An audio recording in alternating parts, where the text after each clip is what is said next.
Recent পাস্টে আমরা দেখলাম যে কৌশানী, আমি যদি বহুরূপী থেকেই ধরি, কিলবিল সোসাইটি থেকেই ধরি, রক্তবীজ 2 থেকেই ধরি, চ্যালেঞ্জেস একের পর এক নিতে শিখেছে, মানে ভেঙে চুরে একটা অন্য কৌশানীকে আনার চেষ্টা করছে। সেই জন্যই কি আমার মনে হয় যে এই সিরিজটা আরো বেশি এক্সট্রা অ্যাডেড হলো তোমার ক্যারিয়ারে? ডেফিনেটলি আমার মনে হয়, দেখো আমি এখনকার কৌশানী আর 5 বছর আগের কৌশানীর মধ্যে তো অনেক তফাৎ, অনেক অনেক অনেক আকাশ পাতাল। হ্যাঁ, সো তুমি এটা কি কনসিয়াস ডিসিশন যে আমি আর স্টিরিওটাইপ কাজ করব? হ্যাঁ, ইটস আ কনসিয়াস ডিসিশন। তার মানে এই নয় যে আমি কোনোদিনই আর কমার্শিয়াল ছবি করব না, এটা নয়। সেটাও তো একটা part of the movie. Depends যদি সেরকম স্টোরি হয়, বাট হ্যাঁ আমি কোনো, যেটা কনসিয়াস ডিসিশন হচ্ছে আমি কোনোদিন কোনো ছবির প্রপ হিসেবে থাকবো না।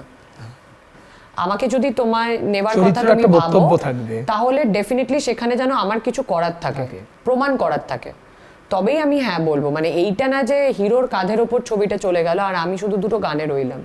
তুমি শুধুমাত্র ঝাউ পাতার আড়ালে দুটো সং আই থিংক রেকর্ডিং, ওই সময়টা কাটিয়ে এসেছি।